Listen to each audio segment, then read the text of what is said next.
Nih gue jujur ya, aneh banget kalau ada orang ngomong gini, nih pekerjaan bisnis ini bukan passion gue. Itu buat gue anehnya luar biasa, dan mudah-mudahan lu juga paham setelah dengar penjelasan ini. Oke. Kita kasih solusi. Coach Rene Suhardono, ini coach saya ini. Dari Masya Allah. Gimana coach, sehat ya? Alhamdulillah, waras.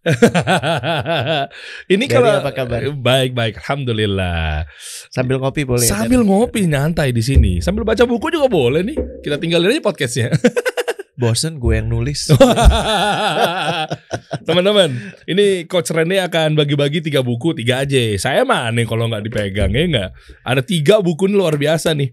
Saya udah ngikutin beliau dari zaman-zamannya dulu di radio. Your job is not your career. Betul. Wah, itu pecah tuh. Berarti masuk ke seri 7 ya? Ini penulisan ulang. Kalau buku dulu itu tahun 2010 hanya 1 buku. Insya Allah minta doanya Derry dan kawan-kawan juga. Amin Allah. Ini buku pertama dari 7. Oh, begitu. Jadi nanti akan jadi ada serial. Harapannya nanti juga diperkaya dengan respon. Makanya butuh caci makinya juga, butuh feedbacknya juga. Dalam konteks berusaha bukan merevisi ya, tapi melengkapi apa yang sudah ditulis dulu. Oke. Dan tentunya ada beberapa paradigma yang berbeda, saya juga jabarkan di sini. Kalau mau tahu, penulis tuh seneng ya, bukunya bukan cuma dibaca, tapi lebih penting dibeli gitu. Nah, jadi tolong dibeli lah. Tahu diri dikit, udah dikasih 3 belinya 30 gitu dong. Iya bener dong. Tapi beneran loh, kalau lu nih teman-teman ngikutin Coach Rene CC, Twitter banget ya. Ya Allah. Ini pembahasan-pembahasan yang ada di tweet juga ditampung di sini juga sebagian. Sebagian, tapi dielaborasi. Apa contohnya? Contohnya bocorannya apa? Nanti kita akan bahas lebih detail sama pembahasan kita, nyambung nggak episode ini kita ngobrol. Yang masih sama adalah bahwa pekerjaan itu sekedar alat. Memberikan pemahaman bahwa jangan terlalu berlebihan terkait pekerjaan. Kan sekarang ada sampai sekarang tuh masih ada pemikiran, aduh finding dream job tuh gimana ya? Gitu. Padahal pekerjaan cuma sekedar alat, kayak kamera, kayak gelas, ada batas kadaluarsanya. Ada satu waktu di mana kita masih suka banget, tapi organisasi mengatakan kau sudah dicukupkan ya, namanya pensiun, gitu kan? Betul. Jadi nggak usah lebay kalau ngomongin soal pekerjaan. Dan yang namanya pekerjaan itu konteksnya adalah obrolan soal job description, jabatan, remunerasi yang paralel tapi tidak bertemu, itu namanya karir. Kalau karir itu totalitas kehidupan profesional. Nah, profesional juga kata yang menarik, Der. Profesional itu dari kata dasar profesio, bahasa Latin. Bahasa Yunani. Yang artinya adalah, tahu nggak? Apa tuh? Janji publik. Jadi kalau zaman dulu, baru tahu nih. Iya, zaman dulu itu kalau ada orang mau jadi petani, kan nggak ada IPB di Yunani zaman dulu. Jadi dia ikut petani yang menurut dia petani terbaik.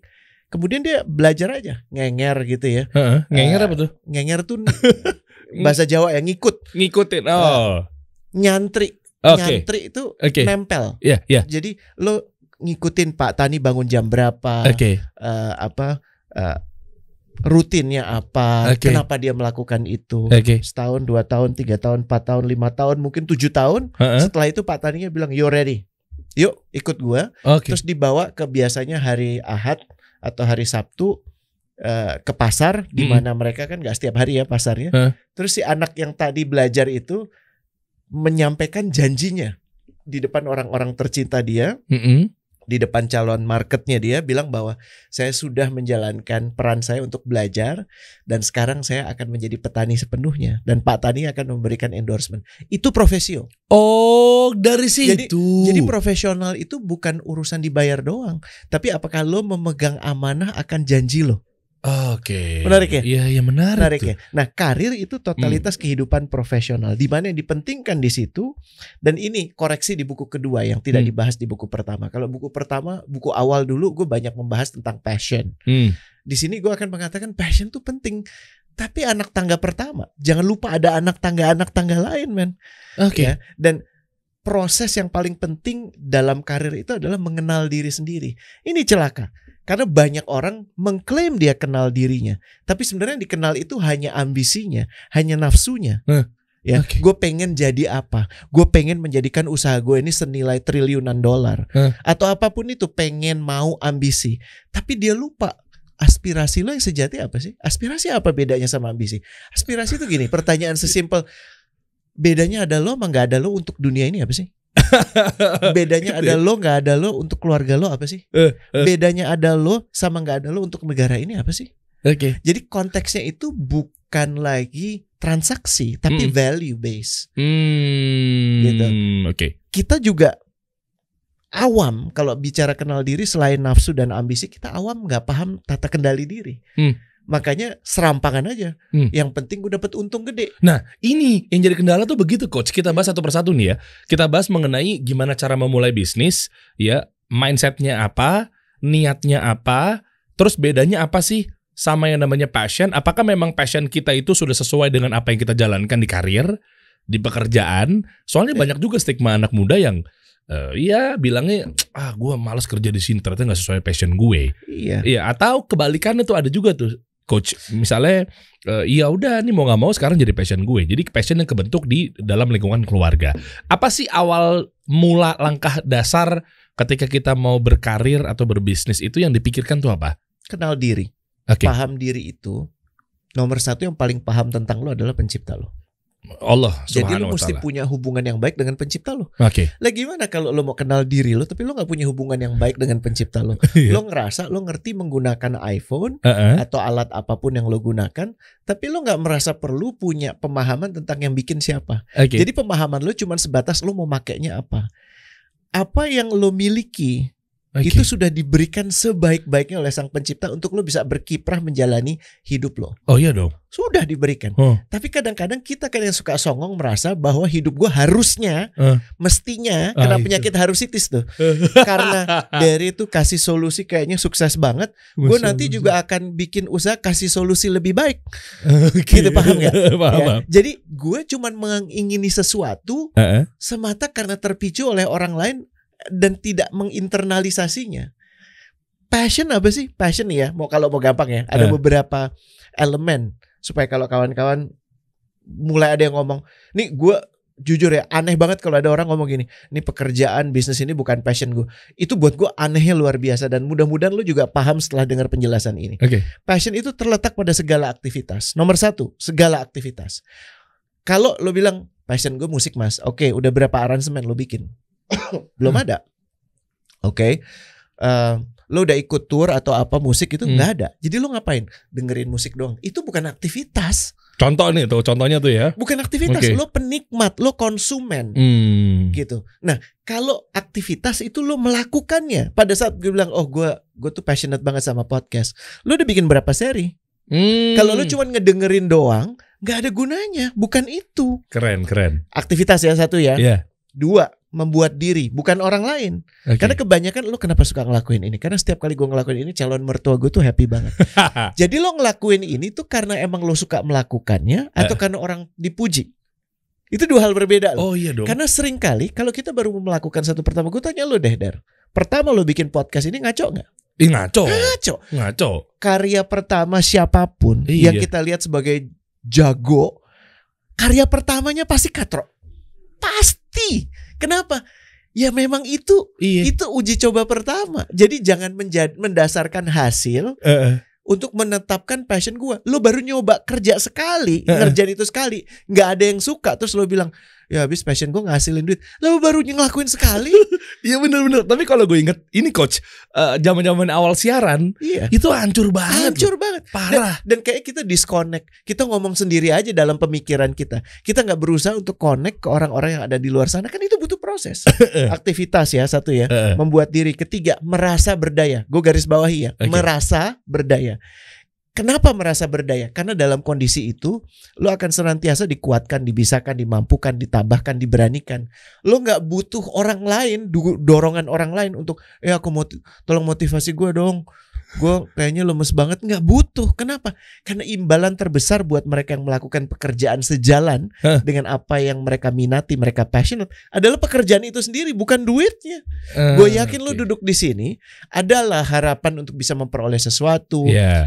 Tapi ujungnya karena lo menikmati ngobrol. Sangat nikmatin kok. Nah, kalau itunya nggak ada, ya lo jangan di sini gitu, betul nggak? Betul. Nah, itu esensi passion yang sering dilupakan. Oke. Sering dipersamakan dengan pekerjaan. Padahal dalam satu pekerjaan, contoh sebagai podcaster, ya sebagai content creator, kan ada aktivitasnya banyak. Ingat, passion bukan pada pekerjaan, tapi pada aktivitas. Jadi ada pekerjaan yang bikin lo kayaknya pengen garuk-garuk kepala, tapi ada yang lo seneng banget, flowing banget. Nah, tugas lo adalah gimana bisa crafting pekerjaan lo, dominasinya adalah aktivitas yang membuat diri lo berdaya. You'll be okay. Oke. Gini, menarik banget nih, mantep nih, Masya Allah Coach. Gimana cara kita mengasah passion? Karena ada juga yang muncul begini, lu mah enak, mungkin udah gift atau mungkin udah gue juduk banget. Kalau itu satu ya, itu distrustful sama sang pencipta. Asli. Seolah-olah dia dikasih, lo kagak. Nah, padahal sang pencipta kita semua ini adalah Allah yang maha adil, Allah yang maha latif, yang maha mengerti apa yang dibutuhkan oleh kita semua. Kita aja yang songong merasa bahwa kita nggak butuh ini, butuhnya yang itu. Bukankah di kitab suci sering disebut ya di Al-Quran, sesuatu kau pikir baik untukmu tapi sebenarnya buruk. Sesuatu buruk untukmu tapi lo pikir baik. Iya kan? Di sini nih. Jadi nomor satu yang perlu lo lakukan untuk bisa memahami passion, belajar menyimak. Observe, jangan ngomong dulu, jangan komentar dulu, ya kan? Menyimak, ya kan? Jadi prinsip yang paling penting, amati dulu. Lu udah dihadirkan, kenapa lu punya orang tua kayak begitu? Kenapa temen lo ini bukan itu? Kenapa lo sekolahnya di situ bukan di sini? Kenapa kecenderungan lo untuk ini bukan itu? Ya, semua udah dihadirkan dalam hidup lo, tapi lo miss. Kenapa? Karena lo lihat tapi tidak amati. Iya lagi. Paham ya? Kan ada hal-hal kecil, hal-hal kecil aja, subtle banget. Lo nggak ngerasa itu sampai pas lo bener-bener amati. Gue kasih ilustrasi gini. Kalau lo lari kenceng banget dari satu titik ke titik lain, kalau nggak gini, lo naik mobil, Cipularang bagus, cuman ya sebagus-bagusnya Cipularang, lo cuman ngelihat itu. Bandingkan kalau lo jalan kaki, daun aja kelihatan, bener nggak? Betul. Kalau ini cuma gunung kelihatan. Jadi lo cuma ngeliat gede-gede doang. Tapi lo miss the little things. Nah, amati itu butuh untuk lo belajar pause, nafas. Ya kan, amati. Amati juga diri lo, respon lo terhadap sesuatu. Gue tadi suka gak ya? Jangan-jangan gue sukanya karena tadi dipuji. Jadi gue bukan suka melakukan itu, tapi gue suka dipuji. Ini kadang-kadang suka blur loh. Oh, ngerti gue. Oh, pas gue posting ini yang nge-like banyak. Yaudah gue posting kayak begini. Tunggu, lo posting itu buat di likes atau karena lo meyakini apa yang lo post? Paham gak? Ini kan mirip. Maksudnya gini, kalau lo cuman nggak kerasa. Lu cuman ya udah yang gede-gede aja, lu cuman ngeliat gunungnya aja, lu cuman metrik yang lu lihat adalah duitnya, karena duit paling distracting. Jelas. Iya kan? Ketenaran, popularitas itu paling distracting. Bisa merusak semua rencana. Kenapa? Karena lu berasa itu yang paling penting. No, itu yang lu penting-pentingkan. Iya. Tapi nggak penting-penting amat. Paham ya? Gue dapat lagi. Iya kan? Iya. Nah, amati, ya. Terus nomor 2, alami. You have to experience it. Lo suka. Kan lo gak bisa ngomong gini, gue tuh aspirasi jadi pengelana dunia. Lo udah kemana aja? Gue baru buka YouTube aja, tempat-tempat yang asik. Gak bisa. Lo harus kesana dong. Caranya gimana, Coach? Lo harus nyeburin diri lo. Lo kan gak bisa memahami keindahan laut kalau lo gak nyebur. Tapi kalau lo udah nyebur, bisa lah. Lo bisa gak bilang, gue ngerti banget nih laut? Enggak, lo cuma satu momen itu lo paham. Tapi paling tidak itu sudah memberikan lo experience, pengalaman. Amati, alami. Yang terakhir asah. Lo tinggal ulang-ulang lagi, lakukan lagi. Mana yang lebih baik lagi. Dan that's life. Hidup tuh gak asik kalau tahu-tahu lo berhasil, tahu-tahu lo terkenal. Karena kita ngelihat orang terkenal, kita lupa ada prosesnya juga loh orang itu. Jelas. Dan kita gak boleh hanya mengingini penggalan akhir kehidupan mereka saja. Lupa bahwa ada proses menuju ke sana. Itu passion. Perjalanan dari aktivitas menjadi kepiawaian. Itu passion. Tapi gimana lo bisa jadi piawai? Kan urutannya gini ya, Dar ya. Coba. Pertama, lo coba-coba dengar orang siaran radio kayak asik ya kalau gue kerja di sini ya. Karena gue juga seneng ngobrol. Selalu mulai ngelamar, selalu dilatih, selalu dikasih kesempatan. Katrok banget sekali. Sepekan tuh kayak lo pengen quit. Kenapa? Kayak lo nggak bisa nyambung sama pendengar. Lo nggak tahu lo mesti ngomong apa. Banyak banget tuh apa istilahnya dead air. Dead air ya kan? Mati kan? Dead air benar. Gue nggak tahu mesti ngomong apa. Pikiran gue blank aja saat itu. Iya, dead air. Ya kan? Terus lo coba lagi. Akhirnya lo bisa. Lo coba lagi. Akhirnya lo bisa. Dan akhirnya dari tadinya aktivitas itu jadi kebiasaan. Terus dari kebiasaan semua mulai bilang gini, Der, asik yang tadi Der, asik banget Der. Jadi kebiasaan, paham ya? Jadi kebiasaan jadi kebiasaan. Dari kebiasaan, ya, abis itu apa coba? Apa tuh? Kepiawaian. Jadi lo nggak harus ngomong, gue nih jago ngomong. Gue nih kalau lo mau ngomong soal broadcasting, soal podcasting, gue nggak perlu. Everybody already knows. Oh Derry. Oh terkait dengan syari'i gitu, terkait dengan Islam. Oh dia. Kenapa? Karena lu udah membiarkan karya lo jadi duta lo. Wah keren. Ini yang suka dilupakan. Iya. Bukan lo yang mesti ngomong sehebat apa lo. Karya lo Der yang nanti akan menyampaikan lo sehebat apa. Karya lo teman-teman. Fokusnya jadi bukan pada apa-apa selain karya. Ini ada hubungannya sama personal branding? Gue gak suka personal branding. Kenapa? Karena personal branding menurut gue itu upaya lo untuk membuat orang mempunyai pemahaman tertentu tentang lo. Tapi gini, Derry apakah selalu sebaik ini? Enggak. Derry itu kan kombinasi dari banyak image. Kenapa lo mau kedepankan satu image saja? Sehingga pada saat ngelihat image yang lain orang kecewa. Menurut gue, contoh, lo friendly. Tapi pada satu waktu karena lo lagi lapar, lo marah di restoran dan orang yang lihat lo akan lihat friendly-nya bohong. Berubah. Gini ya. Tapi dibutuhkan juga coach ketika boleh. Gue nggak gini. Gue nggak mengatakan nggak boleh. Tapi gue sendiri tidak meyakini itu. Karena menurut gue yang lebih penting, lebih baik jadi holistik diri lo aja sendiri. Publik akan punya persepsi tertentu apapun tentang lo. Karena lo nggak mungkin bisa swaying the public perception. Biarkan karya lo. Kalau lo pakai bahasa personal branding, menjadi your own tools of personal branding. Gitu, bener ya. Cara mahaminnya tuh mindsetnya begitu. Duta lo itu karya lo aja. Jangan ini tolong dimaknai dengan segala hormat ya. Bukan cuma cara berpakaian lo, bukan cuma sapaan lo, bukan hanya itu. Tapi karya lo. Karena itu jauh lebih otentik. Yang lain-lain itu sifatnya boleh aja, tapi bukan esensi. Yang esensi itu karyanya. Kalau kasusnya Derry, apakah konsistensi podcast lo ini akan memberikan manfaat untuk orang atau enggak? Nah, gitu. Itu yang dimaksud gue coach. Jadi kayak personal branding tapi didasari sama karya. Ada juga yang personal branding tapi mungkin karyanya juga nggak jalan. Nah, itu yang jadi nilai buruk sebuah personal branding kan itu. Makanya banyak contoh gini coach. Banyak penonton gue atau audiens gue coach, dia ini bangun personal branding atau bangun kontennya itu lewat portofolio aja. Tapi sementara dia nggak ngasih tahu ke publik dengan cara dia berkontennya, cara dia ngedesainnya, cara dia ke apa dan lain sebagainya. Nah itu kan yang jadi problem tuh. Staying true to yourself itu yang paling mahal. Nah, susah. Gimana lo bisa jujur atas apa yang lo tahu dan lo nggak tahu? Gimana lo bisa jujur untuk bisa mengatakan gue saat ini masih berusaha mencari siapa gue, apa yang gue perlu hadirkan di dunia ini. Dan menurut gue, maaf ya Der, personal branding tuh kadang-kadang membuat hal yang simple itu menjadi complicated. Karena akhirnya kita lebih banyak berpikir nanti orang lihat apa ya di gue. Padahal yang lebih penting, pertanyaannya adalah manfaat apa lagi yang bisa gue berikan ke orang. Wih, itu udah juaranya tuh. Manfaat itu bahasa Arab ya Der. Kata dasarnya itu naf'ah. Makanya ada istilah nafkah. Tapi naf'ah itu artinya biasanya digunakan untuk kayak tempat air atau tempat susu gitu, wadah ya, yang ada isinya pada saat diciduk, ada isinya itu naf'ah. Dan yang paling berbahaya adalah justru pada saat lo lagi ciduk kosong. Iya. Nggak ada yang keangkut. Nggak ada. Itu bukan naf'ah. Makanya bagaimana orang bisa bermanfaat? Sibuk mengisi diri dan sibuk membiarkan diri diambil manfaatnya oleh yang lain. Wih. Itu aja. Iya.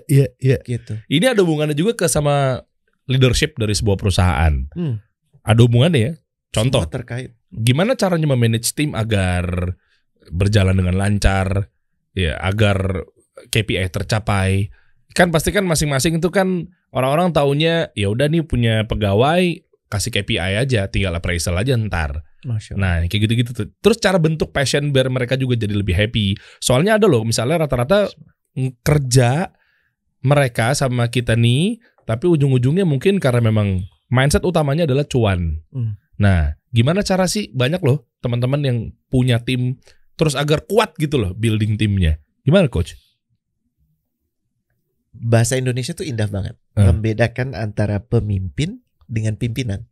Oke. Menarik ya? Oke, menarik ya. Coba kita orang mempersamakan itu. Ya, bedah coba. Pimpinan itu secara faktual lo diberi amanah. Ya. Jadi dari ada yang punya duit, lo jadi direktur ya di perusahaan gue ya Der. Tolong jalanin amanah ini. Pada saat lo menduduki kursi direksi itu, lo menjadi pimpinan. Saat lo memilih menomor satukan kepentingan yang lain dibandingkan diri lo, itu pemimpin. Paham ya? Jadi pimpinan itu amanah, pemimpin itu pilihan. Karena kebanyakan orang melihat posisi ini justru gue yang harus diperhatikan. Karena gue yang nomor satu. Sementara the idea of leadership itu adalah someone, simple gini, someone who can make others feel bigger and contribute better. Jadi kalau lo ada di hadapan orang itu, lo bukan merasa kecil, lo bukan merasa gue nggak bisa apa-apa, gue butuh diberi arahan, ya, mohon arahan Pak Ketua gitu kan. Itu pimpinan, bukan pemimpin.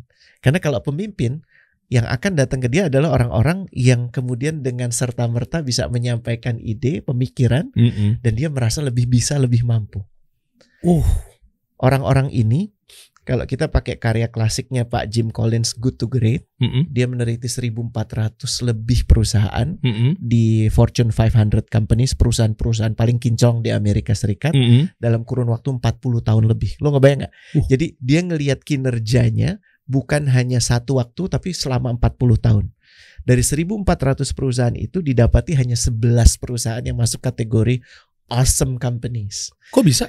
Karena mereka mempunyai kinerja yang bukan cuma baik sekali, 2 kali, 3 kali, tapi terus menerus.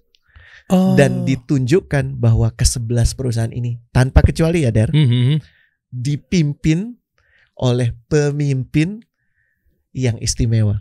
Disebut oleh bahasa Pak Jim itu sebagai level 5 leaders. Level 5 leaders itu bahasanya adalah mereka yang melihatnya itu ke jendela. Kenapa? Karena dia pada saat di interview, kata-kata yang sering muncul gini, kok wah lo hebat sekali ya, bisa membuat perusahaan lo jadi tadinya bukan apa-apa menjadi seperti ini. Terus jawabannya gini, I'm lucky, saya dikelilingi oleh tim yang istimewa. Dia gak suka dilihat. Sebaliknya di bawah dia itu ada level 4 leaders. Level 4 leaders itu bukan ngeliat ke jendela, tapi ke kaca. Wah Anda hebat ya, udah membuat perusahaan seperti ini. Iya emang ya, tapi ya saya udah melakukan begitu banyak hal. Dapet gue. Paham ya? Paham ya? Jadi me, myself and I, gue gitu ya. Apa pokoknya aku, gue, semua karena gue. Dan ini menarik. Kultur itu terbentuk dari values, ya, dikalikan leadership, dikalikan behavior.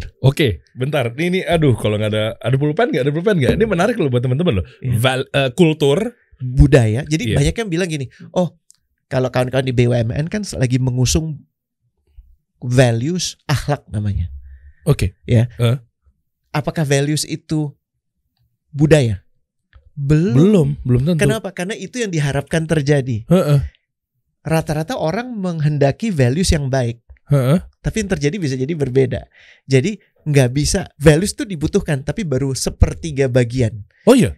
Iya, 1/3 bagian lain adalah contoh dari pemimpinnya. Karena nggak bisa dimulai dari bawah, justru harus dicontohin. Kalau bosnya gagal memberikan contoh itu, bosnya bilang, gue ini sistemnya terbuka ya, tapi awas lo ngasih kabar buruk. Turun ke bawahnya gitu. Bosnya bilang gini, di organisasi ini kami mengutamakan kekeluargaan. Terus dia ngomong gini, tapi gue gak mau tahu, tahun ini mesti untung. Di mana keluarganya, bos? Paham ya? Paham ya? Jadi udah conflicting message ya? Jelas. Iya kan? Akhirnya yang terjadi apa? Budayanya terjadi nggak sesuai dengan yang diharapkan? Ya enggak. Makanya komponen terakhir adalah consistency of behavior. Oh, makanya ada behaviornya itu. Ya. Dan kebanyakan orang bingung saat sudah berhadapan dengan problemnya. Padahal dia lupa problem itu yang nanam dia sendiri. Kenapa lo punya anak buah yang cuma mikir cuan? Karena lo merepresentasikan diri lo sebagai orang yang cuma mikirin cuan. Akhirnya mencari orang-orang yang juga hanya mencari cuan. Gue nangkep, coach. Sebentar, ini menarik banget. Gue alamin ini di sebelum-sebelumnya. Masya Allah. Gini, ada satu pemimpin yang memang gue juga ada di perusahaan tersebut, belum jadi pemimpin. Pasti kan staffnya pegawai dulu dong. Cuma bisa dibilang di level GM lah. Oke? Nah, yang di GM itu pasti kan gue membawahi ada juga yang AE, marketing. Ini gue coba pakai analogi yang memang perusahaannya cari pundi-pundi keuangannya menggunakan ujung tombak marketing atau AE. Oke? Akhirnya si CEO-nya ini dia ngasih gue target, coach. Oke? Jelas kan? Pokoknya ini begini, forecasting begini, bla bla bla bla bla bla. Gue neken dong AE, iya kan? Gue tekan AE-nya bahwa ya pokoknya target begini apa segala macam. Dan itu tuh jalan 3 bulan, 6 bulan nggak nyaman banget karena mindset CEO-nya mana nih setiap kita meeting mana hasilnya. Nah begitu mulu. Gue yang ditekan, gue tekan lagi ke bawah. Polanya begitu tuh. Ada, gue nggak boleh nyebutin brand ya. Apa sih? Boleh. Ini confidential nggak? Enggak. Menurut gue lebih baik nggak usah disebut. Oke. Gue tinggal di Gandaria. Ada satu tempat kopi yang gue selalu datang ke sana. Kopinya enak, tapi yang lebih asik adalah interaksi sama orangnya. Kayak gue tahu deh kopinya. Ya. Kayak gue tahu, coach. Orangnya ini dia bukan yang punya, dia karyawan. Oh, ininya baristanya. Dan setiap kali gue pesen kopi, dia ngenalin nama gue. Dan dia selalu ngomong gini, apa kabar harinya? Asik banget gitu. Pak, saya punya kopi bean baru, mau coba nggak? Gitu. Dan dia cerita tuh sebagai seolah-olah gue sampai pikir lo tuh bosnya tuh gimana sih gitu ya. Ini kan gerai internasional gitu, kayaknya nggak mungkin juga gitu. Terus gue nanya, lo kok kayaknya gue seneng pergi kopi ke sini gitu. Karena gue ketemu lo, gue pengen tahu kenapa sih lo jadi kayak gini. Tahu nggak jawaban dia apa? Apa? Iya Pak, karena saya merasa atasan saya memperhatikan saya sebagai manusia. Kurang lebih jawabannya gitu. Jadi dia jadi gini, dia cerita sebelum dia kerja di tempat kopi yang ini, dia kerja di tempat kopi yang lain. Tapi di tempat kopi yang lain pertanyaan atasannya tuh gini, lo hari ini udah jual berapa Der? Kok yang ini belum laku? Lo ngomong gak sih? Nah sementara di atasan yang ini tahu gak pertanyaannya cuman apa? Gimana keluarga lo Der? Istri lo gimana? Kemarin gue denger anak lo sakit, udah sembuh. Gue bawa obat nih Der buat anak lo, ada madu buat anak gue waktu dia lagi nggak enak. Dia ini tidak ngomongin pekerjaan, tapi ngomongin dia sebagai pribadi. Jadi urusan dia di situ tenang. Dia merasa dia didukung untuk berkiprah, bukan cuman urusan pekerjaan. Karena kan lo gak bisa milah orang bagi dua. Nih bagian, gue cuman mau peduli bagian pekerjaan ya, bagian pribadinya. Mau di rumah lo kebanjiran, orang tua lo sakit keras atau segala macam, terserah tuh urusan lo. Kan banyak cara pikir seperti itu. Iya banyak. Iya kan? Akhirnya kemudian makanya dengan dia diperlakukan sebagai manusia, dia menjadi manusia seutuhnya. Dan dia memperlakukan semua orang yang datang bukan sebagai konsumen, sebagai keluarga. Oh ya. Nah, sekarang pertanyaannya gini, kita lebih sering nanya apa sih? Target. Iya itu. Dan kita berpikir itu segalanya di dunia ini. Betul nggak? Iya. Dan kita bingung pada saat anak buah kita nggak perform, dipikir KPI-nya ada yang salah. Bukan, cara pandang lo yang ngaco. Kenapa lo cuma mikir duit dan bukan duit buat organisasi, duit buat lo? Ngaku aja. Dan lebih parahnya lagi, ada si pemimpinnya ini atau bosnya ini cuma ngejar target tapi nggak dikasih tahu reasonnya kayak gimana untuk mencapai itu. Exactly. Ya, dan keluarga kan sepatutnya menceritakan. Maksudnya kalau lo mau mengedepankan kekeluargaan di organisasi ini, atau kalaupun enggak gitu ya. Kultur yang baik itu transparansi, didasarkan pada kenapa sih kita mau mencapai itu. Why is it good for me? But why is it good for you too? Iya. Gitu kan? Karena kalau cuma make money, you can make money in the next door shop. Betul gak? Iya. Tapi kenapa lo mau di sini? Nah, pola itu. Jadi sebenarnya membentuk kultur itu mulai dari pemimpinnya nomor 1, nomor 2 mulai dari rekrutmen. Gimana lo merekrut orang? Kenapa lo merekrut orang? Boleh dibocorin nggak cara-caranya untuk merekrut atau memilih orang yang tepat sehingga dia itu bisa mampu mengerjakan tugas-tugasnya tanpa harus ada mungkin tekanan, pressure atau dan lain-lainnya. Simon Sinek tuh bilang di dalam bukunya The Infinite Game, dia ngobrol dengan SEAL Team 6, itu pasukan para komando yang paling jago banget deh. Ya, yang goks banget gitu. Ya, yang performance-nya tuh gila banget. Waktu ditanya, gimana sih lo milih tim? Jawabannya dia gini. Ada 2 aksis. Ya, ada 2 sumbu. Sumbu pertama itu kapasitas, kemampuan, skills. Sumbu satu lagi trustworthiness.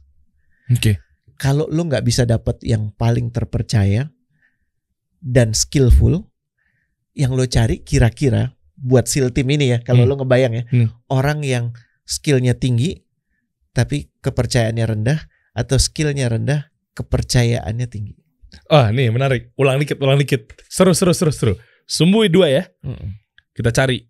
Berarti yang pertama adalah skill, ya, kemampuan dia, kemampuan tempurnya. Yang satu lagi trustworthiness. Lo layak dipercaya nggak? Jadi kalau gue ngomong sama lu nggak ngomong ke orang lain, ya kan? Kalau gue menceritakan problem gue ke lu membantu gue. Gitu. Itu trustworthiness. Lo ngerti ya? Pasti gini. Kalau lu ketemu orang, ada yang lu tahu nih orang ngeselin gitu, nih orang, maaf ya bahasanya ya, ngehe gitu. Kenapa?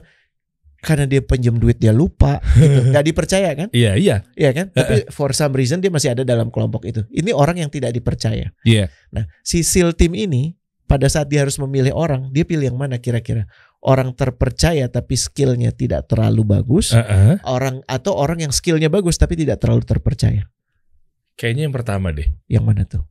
Yang skillnya nggak bagus-bagus sama tapi dia terpercaya. Exactly. Tuh kan? Artinya apa? Dalam merekrut tim, lo nggak tahu apakah lo layak mempercaya orang atau tidak. Tapi nomor 1 yang bisa lo lakukan adalah membuat diri lo terpercaya buat orang itu. Saat lo mengatakan Anda akan memperoleh gaji setiap tanggal 15, setiap tanggal 15 atau kalau perlu tanggal 14 gaji sudah diberikan. Setiap kali lo bilang saya ada problem, lo dengan jujur mengungkapkan problem itu. Karena trust itu konsekuensi dari trust yang lo berikan, bukan trust yang lo terima. Kita kan sibuknya sekarang mencari orang yang bisa dipercaya. Padahal orang yang bisa terpercaya itu akan datang apabila lo terpercaya. Lo menjalankan gak sih? Kita kan di agama kita sama-sama muslim ya, kawan-kawan juga yang menyimak. Coba lihat indikator munafikun apa sih? Pada saat munafik, berjanji dia ingkari. Pada saat dia berkata bohong. Munafik. Jadi artinya gimana lo bisa menakar orang munafik atau enggak? Nggak bisa. Karena hati itu punya hak Allah. Yang bisa lo lakukan, bersihkan diri lo dari sifat munafik. Maka yang merapat ke lo itu orang-orang yang akan amanah seperti lo. Pertanyaannya, kalau lo bahkan nggak pernah menakar diri lo sibuk menakar orang lain, apakah dia munafik atau enggak? Jangan-jangan yang masuk di sekeliling lo semuanya munafik. Ngeri ya? Ngeri banget. Kayaknya lo harus beli buku ini deh guys. Ini ngeri banget. Coach Rene ini ngeri banget. Bikin kita nih, melek banget. Masya Allah. Atas izin Allah. Ya atas izin aja. Bismillah ya, Masya Allah tuh. Gue sukanya tuh kayak model-model kayak begini-begini nih. Fun, kita bacanya juga gak bosan, gak bikin ngantuk. Oke. Your career, your choice, your story. Wah mantap nih. Ini semua ada di sini semua nih Coach. Insya Allah nih. Buku 1. Masih ada 6 lagi, minta doanya ya. Iya makanya ditulis. Tulis ya. Ya makanya teman-teman nanti kita kasih gratis aja lah kalau nyimak nih sampai akhir. Insya Allah. Pertanyaan-pertanyaan tapi dari antum Coach. Boleh. Boleh dong. Boleh, menarik ya. Nah terkait sama ya lagi-lagi misalnya ya banyak ya kita ngeliat tuh fenomenal ketika dapat tim, kita ngomongin tim sekarang ya. Dia giliran kita royal, dia deket. Tapi giliran kita ada kasus apa segala macam, dia malah jelekin kita. Nah, maksudnya itu gimana tuh? Itu karena lo menggunakan nomor satu di pola rekrutmen ya. Iya. Bahasa yang kita gunakan jangan-jangan adalah bahasa transaksional. Gimana tuh? Bahasa transaksional gitu, ada uang abang sayang, nggak ada uang abang melayang. Karena demikian juga kita memperlakukan mereka. Dan menurut gue dari situ kita udah dapat contoh terbaik gitu. Baginda Nabi Muhammad SAW gitu. Kenapa? Beliau mencontohkan bagaimana beliau menghabiskan begitu banyak waktu bersama orang-orang dekatnya. Jadi memang sebagai leader tidak bisa tidak, kapasitas lo itu diuji saat lo berusaha bicara dari manusia ke manusia, bukan peran ke peran. Nabi kan hanya pada saat mendapatkan wahyu kemudian dia mengatakan sesungguhnya aku adalah utusannya gitu kan. Tugasku adalah memperingatkan. Tapi selebihnya Nabi itu hadir sebagai orang yang ada di sampingnya. Di dalam salah satu hadis bahkan disebutkan ada utusan dari negara luar Madinah datang ke sana.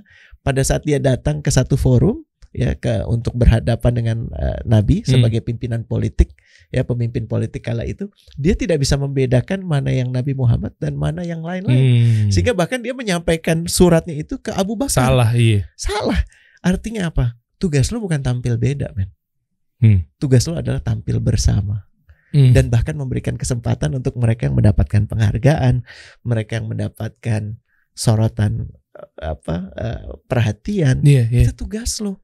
Kenapa? Karena ingat aja satu kata yang paling gampang. Leaders adalah mereka yang bisa membuat orang-orang di sekitarnya merasa lebih besar, merasa lebih baik, merasa lebih bisa.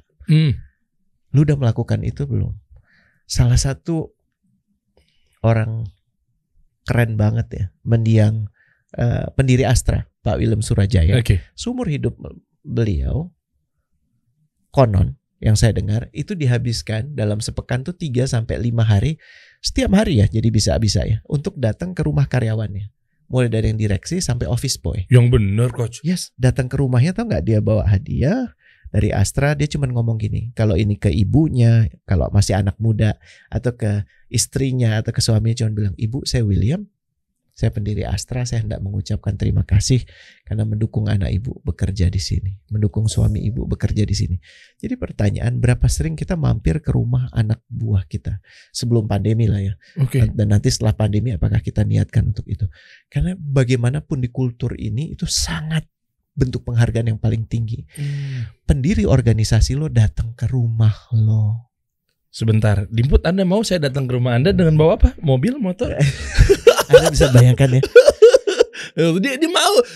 Ente jangan mancing-mancing coach. Nanti besok-besok dia, kok nih Pak Dery gak datang? Ditungguin depan rumah. Contoh banyak. Contoh lain lagi ya. Iya. Kawan-kawan Alami misalnya. Ya si tahu Dima kan? Saya WhatsAppan semalam. Nah, sama Dima. Dia punya inisiatif ya, Birrun Walidai. Jadi berapa sering sih anak itu traktir ibunya? Traktir pacar ke Jogja katanya waktu itu ya. Alhamdulillah gitu. Traktir ibu cuma ke Kebayoran gitu kan. Akhirnya diberikan alokasi untuk orang tua mereka saja, terutama ibu. Kebayang gak?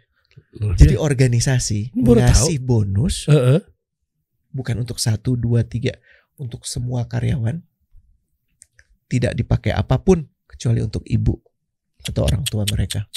Lo kebayang nggak powernya di sini? Iya dong. Si ibu jarang-jarang kan dapat perhatian seperti itu dari anak. Terus doanya tulus karena tempat anaknya mencari rezeki sedemikian barokah.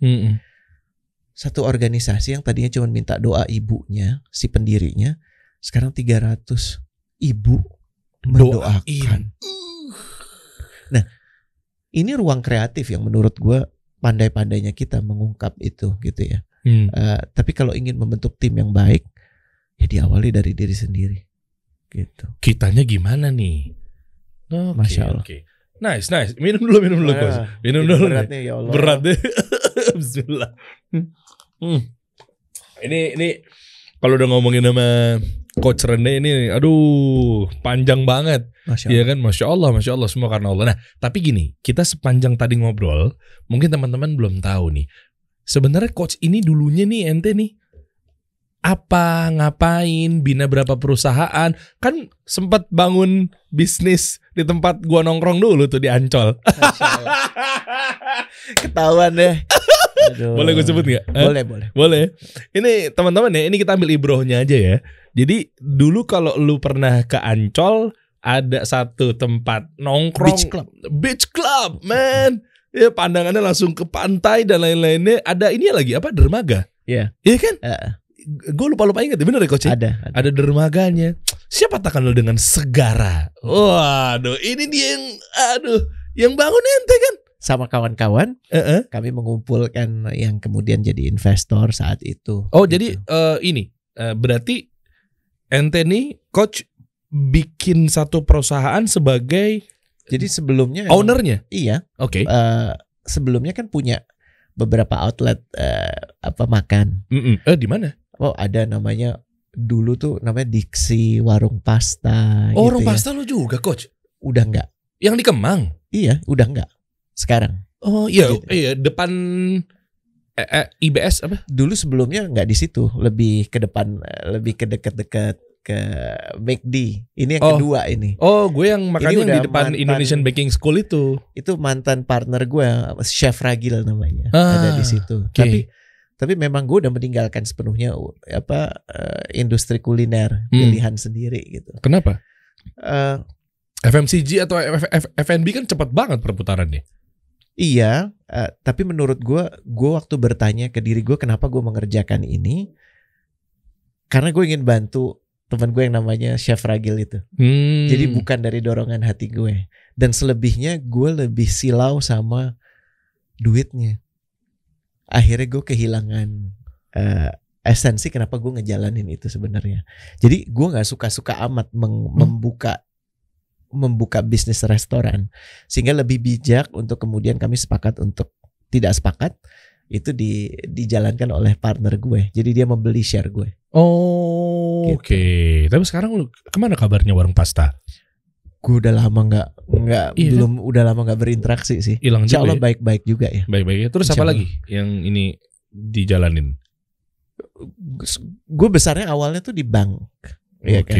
Dulu terus nih masuk ke consulting, terus buka usaha sendiri, dan belakangan gue merasakan callingnya itu adalah untuk bantu orang menemukan jalan, kurang lebih gitulah.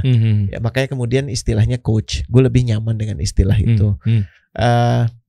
Saat ini gue lebih banyak jadi pelenong bahasanya, ya, jadi kalau diajak sama organisasi untuk ngomong sama tim mereka, atau dalam konteks yang lebih kecil membantu C-level, membantu C-level para direksi untuk dalam proses pengambilan keputusannya. It's a lonely position. Oke. Ya. Sebentar, C-level yang dimaksud adalah hanya memang khusus operation atau sampai kan sekarang banyak banget CFO.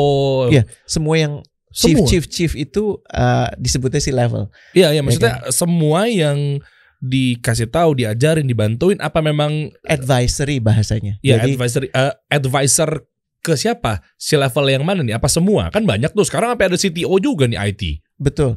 Yang justru menurut gue peran yang harusnya dilazimkan, tapi sekarang masih belum. Jadi bisa dijalankan oleh manapun. Bahasanya Chief Vision Officer. Karena kalau soal operational, organisasi itu sangat tahu apa yang harus dilakukan. Tapi kalau soal what are we going to do, kita sebenarnya mau kemana ya? Dan kenapa kita milih jalan ini? Ingat ya, orang tersesat itu bukan karena nggak tahu mau kemana, tapi karena nggak tahu dia siapa, dia itu di mana. Ini miskonsepsi. Kebanyakan organisasi itu minim pemahaman jangka panjang karena short sighted. Metriknya itu terlalu apa ya bahasanya ya? Terlalu pendek jangka pandangnya. Jadi 3 bulan ini, terus 3 bulan lagi, setahun. Oh iya, sekarang begitu trennya. Iya. Harusnya. Soalnya gini ini sejarah ya. Forecasting kan nggak bisa terlalu jauh-jauh. Sepakat. I'm not talking about forecasting. Oh oke. Ya, I'm talking about the raison d'être. Kenapa organisasi itu ada sih? Oke. Ya, sama seperti kenapa sih lo kerja? Kalau jawaban lo cuman ngisi waktu atau cuman pengen dapat duit, itu akan sangat berbeda dengan mereka yang bekerja untuk mendapatkan ridho Allah. Ya. Beda banget. Beda. Masih inget denger cerita ya. Ada 3 orang mecahin batu. Terus tanya lu ngapain? Gue mecahin batu. Kenapa ya? Biar dapat duit. Ya. Terus yang satu lagi, kenapa lu mecahin batu? Ini pekerjaan yang halal. Saya paham keluarga saya butuh makan dan ini yang saya lakukan. Okay. Yang ketiga, lu ngapain sih? Saya di sini merasa tidak ada kebetulan sehingga saya dapat pekerjaan ini dengan tujuan untuk sekarang batu saya pecahkan, tapi nanti akan menjadi bangunan yang usianya akan melampaui usia saya. Nah, lu ngerti gak sih? Itu visioner. Ya, jawabannya beda, aktivitasnya sama. Mecahin batu. Tapi yang satu mecahin batu cuman buat mecahin batu, yang satu mecahin batu dalam konteks membangun peradaban. Bro, lu bangun perusahaan itu cuman buat cari duit. Kalau lu cuman baru buat cari duit, it's too tiring. Menurut gue kerja aja, jadi karyawan aja. Bener nggak? Iya bener. Nggak perlu lu serempong ini kalau cuman buat cari duit. Iya. Ya, karena menurut gue jadi direksi BUMN itu jauh lebih gede duitnya untuk lo bisa dapatkan ya. Iya. Tapi kalau lo mempunyai jawaban lain, itu yang gue tunggu. Itu yang disebut sebagai, makanya organisasi perlu punya Chief Vision Officer. CVO, iya. Ya, CVO. Kenapa perlu punya CVO? Untuk mengingatkan kenapa sih kita ngelakuin ini. Satu case menarik ya. CVS itu salah satu farmasi kayak Century, kayak Guardian di Amerika Serikat. Tahun 2017-an CEO baru terpilih. Dan tahu nggak langkah yang dia lakukan sama sekali tidak populer. Dia melarang penggunaan CVS untuk jualan rokok dan alat-alat yang mendukung rokok. Hah? Kok? Padahal 18% kalau nggak salah ya pendapatan CVS itu dari rokok. Terus dia bilang gini, pada saat saya membaca kenapa perusahaan ini didirikan adalah meningkatkan kualitas hidup. Bagaimana rokok bisa meningkatkan kualitas hidup? Pertanyaannya, saya nggak bisa itu. Walaupun ini punya dampak 18% dan 18% itu dari billions of dollars. Oh, ya. Gede. Dia dibego-begoin sama shareholders, dibilang lo amatiran, tolol, idealistik. Tahu nggak apa yang terjadi sebenarnya yang dia lakukan? Apa tuh? Dia mempunyai visi yang lebih besar. You know what happened? Habis sekitar 2 pekan dia dibabak belur, dihajar sama orang-orang. Mau pasti. Selepas itu produk-produk yang tadinya tidak mau didekati oleh CVS menawarkan diri untuk masuk ke sana. Nah lo. Dan setelah 2,5 tahun, CVS valuasinya meningkat drastis. Why? Because you're staying true. Not with the forecasting, but with the vision. Why are you making this? Kasih solusi, visinya apa sih? Iya kan? Nah, ini yang orang suka miskonsepsi bahwa sekarang yang dimasukkan sebagai tajuk di media itu kan valuasi unicorn. Bukan itu. Yang lebih istimewa adalah kenapa itu? Makanya Allah itu tidak pernah mengatakan saya akan menakarmu dari hasilnya, saya menakarmu dari prosesnya. Apakah lo stay true terhadap proses lo atau enggak? Karena hasil mengikuti proses. Tapi hasil pun belum tentu juga jujur terhadap proses. Dan juga kan kita nggak dituntut untuk nentuin hasil, coach. Tapi kan Allah yang nentuin hasilnya kan. There you go. Iya, kita memang proses ini. Nah, terus ini menarik. Tadi antum udah ini coach mention mengenai tajuk-tajuk yang ada di media, mengenai valuasi dan lain-lainnya. Nah, bukannya itu juga penting, coach? Dalam artian ini coba mindsetnya dari segi startup lah. Ada yang bilang bahwa gimana targetnya untuk mencapai IPO sehingga venture capital masuk, pendanaan dan lain-lainnya. Kan keukuran dari valuasi. Itu sensasional. Oke. Satu katanya tuh udah kejawab sih arahnya kemana, tapi gak apa-apa, silakan, gue udah kebayang. Jawabannya keren-keren banget nih orang.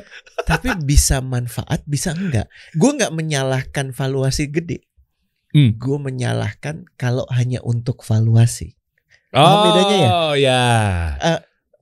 Google itu kenapa bisa jadi sebesar itu? Karena fokus mereka memudahkan orang dia mengkatalog segala informasi yang ada dan memudahkan agar orang bisa mengakses informasi semudah mungkin. Valuasinya meningkat karena mereka stay true terhadap visi itu. Ya. Bayangkan kalau visinya itu gue cuman sekedar pengen jadi unicorn. dia nggak akan jadi seperti Google sekarang. Langsung exit, dapat bergelimangan harta. Exactly. Iya. Dan ini gue nggak menyalahkan sepenuhnya di kawan-kawan startup sama sekali nggak. Ya. Gue cuma ingin mengatakan bahwa kalau mau lihat sahibul hikayatnya, kan orang mesti memahami kenapa pemikiran seperti ini keluar. Setuju. Ada satu manusia yang dengan sangat menyesal, gue harus persalahkan. Namanya Milton Friedman. Dia itu bapak kapitalisme modern. Iya, tahu. Tahun 1970-an, dia mengeluarkan satu doktrin yang kurang lebih bunyinya, organisasi itu, bisnis itu, peruntukannya adalah untuk melayani shareholder. Sehingga peningkatan value shareholder itu menjadi utama. Sehingga itu hanya bisa dicapai dengan peningkatan profit. Selama tidak melanggar hukum.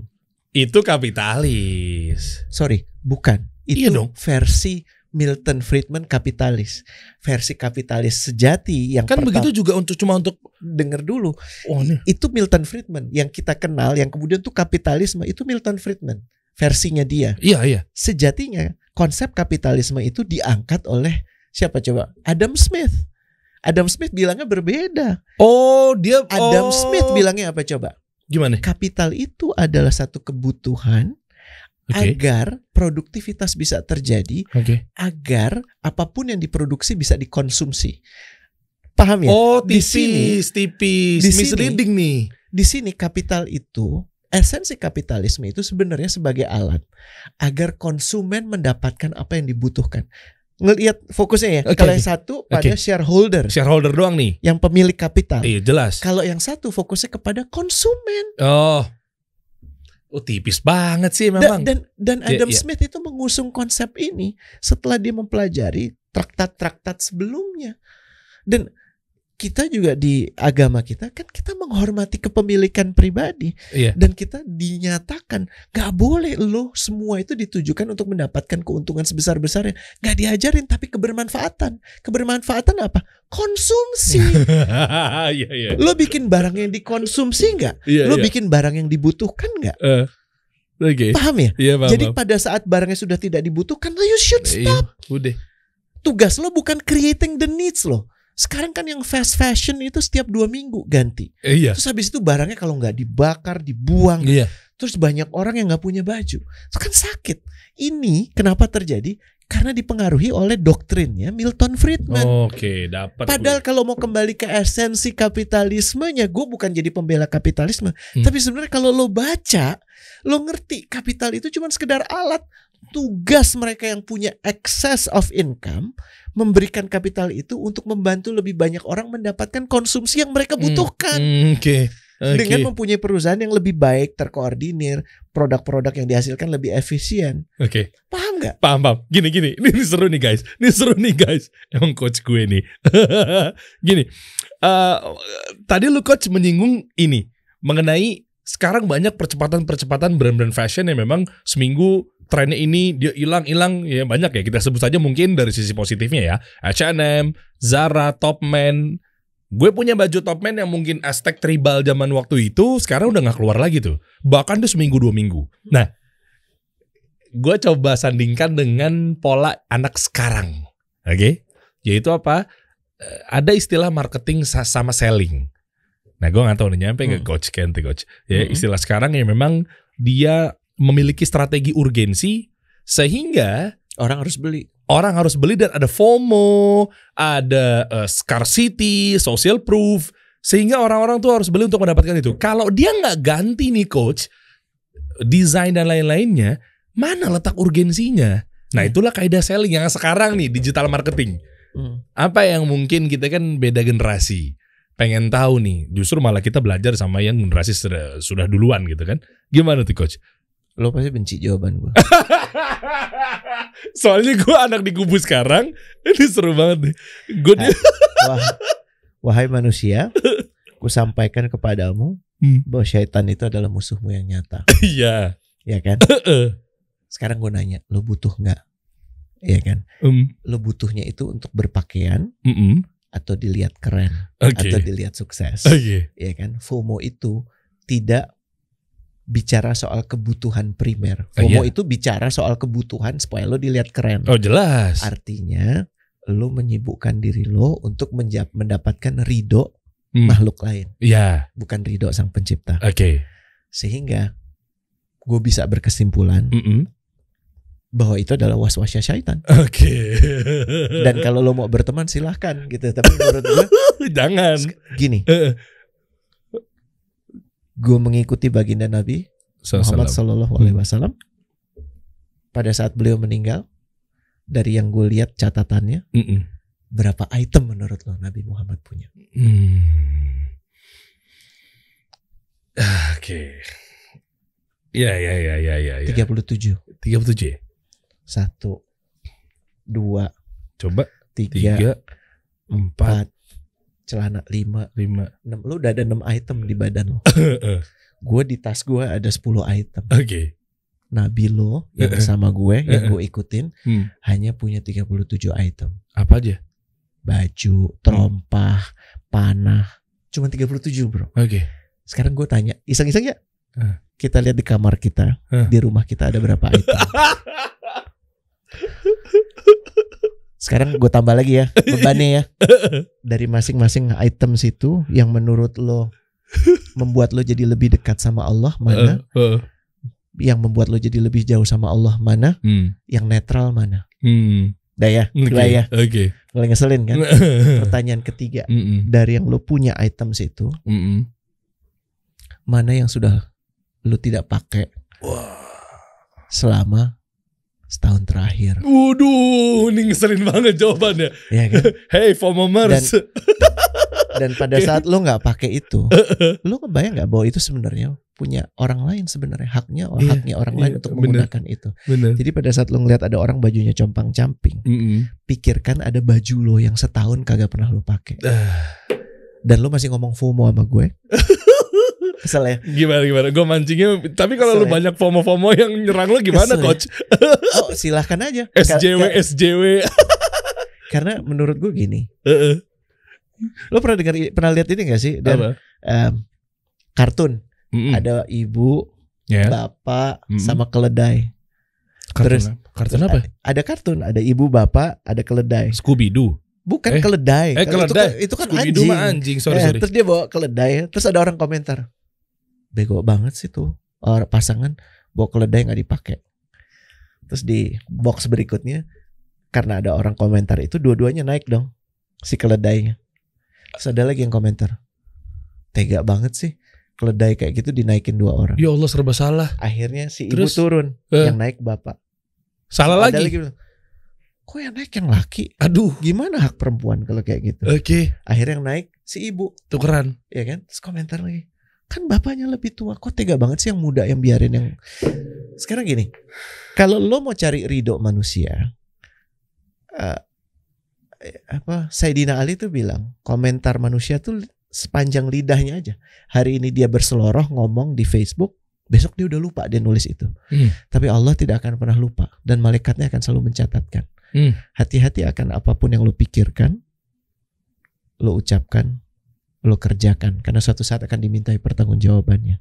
Hidup lo ini untuk mendapatkan ridho Allah atau ridho sesama makhluk. Aduh, ya ridho Allah lah kok. Ya udah, kalau mendapatkan ridho Allah, terkadang jalannya ini sepi, terkadang jalannya ini sendirian, terkadang jalannya ini bahkan dicuah-cuah sama manusia lain. Tapi lo mau nggak tetap ada di jalan itu? Ya. Kurang lebih gitu sih. Iya betul. Ya. Jadi kalau lo punya pemahaman gue hidup di dunia ini untuk apa? Iya. Kalau kemudian lo kembali kepada esensi, saya hanya untuk kembali kepadamu ya Allah, dan untuk kembali kepadamu saya membutuhkan ridhomu, dan dalam mendapatkan ridhomu aku butuh menjalankan apa yang kau minta. Aku jalankan, mencari amal sebanyak-banyaknya. Untuk kemudian saat kepadamu aku termasuk orang-orang yang beruntung. Kalau lu udah di posisi itu, gak terlalu peduli kata orang. Yes. Kata orang perlu diperhatikan gak? Perlu. Tapi lu lihat yang ngomong siapa, dan yang ngomong konteksnya apa. Kalau ternyata gak penting-penting amat, ya lupakanlah. Oke. Yang ngomong siapa? Ini juga sering terjadi. Iya. Kalau yang ngomong Elon Musk, kenapa sih semuanya rata? Iya. Dia teriak masalah Clubhouse, rame Clubhouse. Bitcoin rame. Ya karena kan dia punya reputasi dia di industri yang tampak. Sekarang lengkapi itu boleh karena gue yakin dia pasti punya ilmu. Tapi ilmunya Elon Musk dengan segala hormat adalah ilmu akan segala hal yang tampak. Oh iya dong.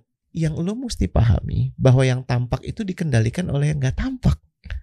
Bukan kehebatan Elon Musk saja yang lo perlu agungkan, tapi siapa yang membuat Elon Musk bisa jadi seperti Elon Musk sekarang. Oke. Dan kalau lo melihat seperti itu, kaidah seperti itu, bagaimana lo bisa melengkapi diri lo melihat hal yang nggak tampak? Pohon yang tampak apa? Batangnya, daunnya, akarnya nggak kelihatan, men. Bisa nggak lo bilang, oh pohon tuh cuman yang kelihatan aja, nggak ada akar? Kenapa? Karena gue nggak pernah lihat. Oh, nggak make sense kan? Enggak dong. Elon Musk itu pohonnya, batangnya. Ingat, yang lebih esensi itu yang nggak tampak. Jadi kejarlah guru-guru, orang-orang yang memang punya kepiawaian untuk melihat hal yang nggak tampak. Siapa dia? Itulah guru-guru kita. Dan caranya ketemu mereka gimana? Pertanyaan selanjutnya, minta sama Allah. Bersihkan hati lo akan dipertemukan dengan orang-orang yang seperti itu. Insya Allah. Masya Allah. Jadi nggak apa-apa Elon Musk ngomong apa ya silahkan aja. Tapi nggak usah dipandang sebagai itu pasti kebenaran. Karena pemilik kebenaran itu bukan Elon Musk. Oh jelas. Ya. Tapi kalau lo butuh pembenaran boleh ya kan menggunakan apa yang dikatakan oleh Elon Musk. Jadi tanya lagi ke diri lo, yang lo cari itu kebenaran apa pembenaran atau jangan-jangan cuman ketenaran. Asik ya, punchline-nya masuk. Mantap. Kita bagi-bagi buku aja gimana? Silakan bro, silakan, masya Allah. Udah punchline mah, udah kelar itu, masya Allah. Syukran jazakallah khair. Wah iya, masya Allah. Jadi kita mulai teman-teman ya. Ini obrolannya bisa dibilang kalau dituang dalam sebuah podcast lebih banget dari sejam 2 jam kalau diterusin. Tapi kabar baiknya teman-teman bisa shortcut kok, jalan pintas dengan semuanya ada di sini. Aduh, makasih banget, akhi. Gimana coach? Iya dong. Penulis tuh senang sekali bukunya, insya Allah dibeli ya. Bukan senang dibacanya ya. Oh, tapi kan gimana cara bacanya kan harus dibeli. Iya betul. Nah, cuma kali ini berarti gratis dulu nih ya. Iya. Nah, ini bentar sebelum kita bagi-bagi kuisnya, gimana cara dapetin bukunya memang? Ini kan shortcut banget ini. Kita dengerin podcast 5 jam, 6 jam. Pegel mungkin. Di sini udah santai, bagi-bagi bab, istirahat, dapat semuanya. Menurut saya gini, mungkin supaya menarik persyaratan untuk bisa dapat salah satu dari 3 buku ini. Boleh. Nomor satunya tuntas menyimak Kasih Solusi punya podcast. Iya dong. Ya kan? Iya dong. Yang kedua menuliskan 1 paragraf aja. Insight yang lo dapatkan dari sini. Dari obrolan ini ya. Nanti Derry yang akan menentukan mana yang dapat, mana yang enggak gitu ya. Jadi Derry aja penentunya karena kami juga pengen dengar dari obrolan ini apa sih yang lo dapat, apa yang lo pahami. Boleh. Gitu. Kan ingat tadi ya, observasi si nomor 1 amati dulu. Amati, habis itu terus alami terus baru kita asah. Oke. Caranya gimana? Coba deh rangkum aja ya. Bikin aja semacam ya apa ya istilahnya notulasi ya. Notulensi ya kan. Lo menjadi notulen yang lo baik. Nggak usah semuanya. Yang paling kena buat lo yang mana? Boleh. Dan kenapa cerita? Boleh. Caranya adalah mention aja coba di story lo deh Instagram. Mention ke @kasihsolusi, @Deriansa sama @Rene Cece. Yang pegang istri gue ya. Oh gitu. Iya. Gitu. Mbak Muna. Iya kan? Betul. Iya kan? Tahu. Kita banyak ngobrol soalnya. Siap. Kalau gitu caranya kayak gimana langsung aja mention tadi, boleh deh ya. Nanti yang paling terbaik kita akan lihat, kita akan sortir sama tim. Yang paling menarik nanti akan berhak mendapatkan. Berarti masing-masing 1 orang 1 buku ya? 1 orang 1 buku. Nah, oke. Berarti ada 3 nih. Berarti yuk lomba-lombain. Kira-kira yang paling terbaik dan tertepat ada dapat buku ini. Dan yang gak dapet, jangan putus asa, beli aja ke toko buku. Gue udah nungguin. Penulis nggak tahu diri memang kayak gini, Der. Maaf ya, masya Allah. Ini 66.000 orang nonton loh. Amin, masya Allah. Mudah-mudahan bertambah ratusan ribu. Amin ya Allah, amin ya Allah. Iya benar-benar. Bagi kalau nggak dapat, gue tuh nungguin. Kalau nggak dapat nggak usah sedih. Nanti akan ada giveaway berikutnya. Harapannya begitu. Enggak. Beli, ingat ya. Ingat. Beli ya. Kapitalisme Adam Smith apa? memenuhi yang dibutuhkan konsumen. Konsumen. Caranya gimana kalau mau beli tapi? Ada di toko buku, bisa juga ke toko online. Cek aja Your Job is Not Your Career. Oke. Ini buku yang ditulis 2022 gitu sebutannya. Oke. Insya Allah buku-buku berikutnya nanti akan menyusul. Oke. Wih, lengkap nih lah deh, guys. Dijelasin juga di sini nih. Way of life. Oke. Why work? Orang sok tahu lah masih belajar gitu ya. Gitu. Oke, mantap. Dari baca juga ya, nanti kita ngobrol lagi. Insya Allah ini menarik sekali, aku senang sekali hari ini. Boleh ya? Bersyukur banget bisa ngobrol sama Derry. Minta maaf juga kalau ada salah kata deh, gak berkenan kawan-kawan juga, terutama terkait kapitalisme, terkait FOMO tadi, maaf ya. OTD boleh kok, tapi pastikan bukunya bajunya terus dipakai, jangan dibiarkan 6 bulan kagak ada yang pakai. Kalau udah gitu kasih aja ke orang ya. Sebentar, disclaimer di depan, nggak ada disclaimer di belakang. Orang udah keburu benci duluan sama ente, coach. Udah cabut nggak sampai di belakang. Diterima. Jadi yang masih dengerin bilang sama temen lu yang benci sama gue. Gitu ya, boleh. Disclaimer di belakang, emang pinter nih orang nih. Aduh. Makasih ya coach ya. Sama-sama. Iya, syukran jazakallah khair. Kita kasih solusi.